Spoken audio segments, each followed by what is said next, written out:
नेपाली सांसद डाक्टर सुनिल शर्माले ऊर्जा मन्त्री कुलमान घिसिङको खुलेर प्रशंसा गरेका छन्।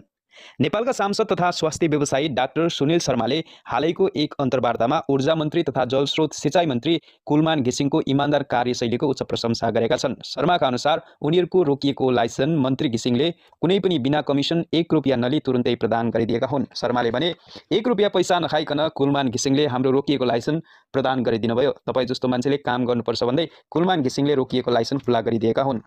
तपाईको मिडिया मार्फत भन्छु, भगवान पशुपति नाच्छन् भने पनि दिनुपर्छ जनतालाई।